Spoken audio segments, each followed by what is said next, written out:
dore uko niko twasoje episode yacu ya 40 ku munsi w'ejo. Tayiga amaze kwerura MK ko ari ubitsi ibyangombwa. Nanone twaje kuba twamenya twasobanukirwa ko uyu mugabo urimo gufasha MK nk'umupolisi afitanye isano cyangwa se yari afitanye ubushuti bukomeye cyane na papa wa MK. Nanone ku rundi ruhande Kamariza na Morgan ku bugambanyi buteye ubwoba. Ikindi kandi cyugomba kumenya nuko Morgan nanone uyu munsi arimo kuregereta nyuma yuko atangiye kubura ibyangombwa by'ira company ya MK. Ese biraza kurangira gute ko uwo tuzi nka Tayiga yamaze kuba yabwiza ukuri MK, ndetse no tuzi nka Morgan akaba afite uburakari budasanzwe kandi akaba afite imyanzuro mibishya yo kuba yakuraho MK? Biraza kurangira gute?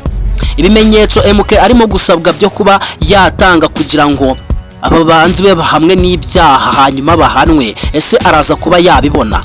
Ibi byose bibayeho nyuma yuko akaduruvayo gakomeza kuvuka muri iyi kampani, nyamara buri wese yumva ko yayigarurira, ariko byange bikunda abantu benshi cyane bamaze kuba babigenderamo, ari nacyo MK kakanya arimo kugenda naburana. Muri rusange ibintu bikomeje kuba urusobe ku mpande zombi. Ibaza uti ese mu by'ukuri Kamariza na Morgan iyi migambi mibishye barimo gucura iraza kurangira gute? Ongera ibaza uti ese inama Justin akomeje kuba yagira MK araza kuzigenderaho bigira icyo bitanga? Ese mu by'ukuri nyuma yuko uwo tuzi nka Tayiga atangariza MK ko ibyangombwa ari ubibitse, MK ibaza uti yamaze kuba yabyakira gute? Uyu munsi ndemera ntashidikanya kandi nawe ni nako bibona ko MK agiye kuba koko yakorana na Tayiga uko byagenda kose. Ni nyuma yuko Tayiga yari yishingikirije ijambo rikomeye cyane abinyuza hirya no hino, nyamara ku munota wa nyuma birimiza kurangira atobo yavuze.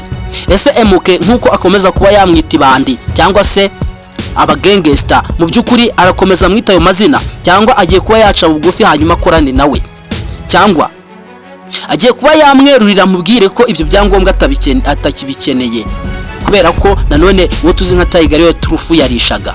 Mu by'ukuri wowe utegereje episode ya 41 komeza uhanga amaso igihe kuko kiregereje kugira ngo ibashe kuba yashyirwa hanze. Murakoze, turi kumwe gatanu ku kandi, wowe tegereza wihanganye episode mukanyira bikugezeho.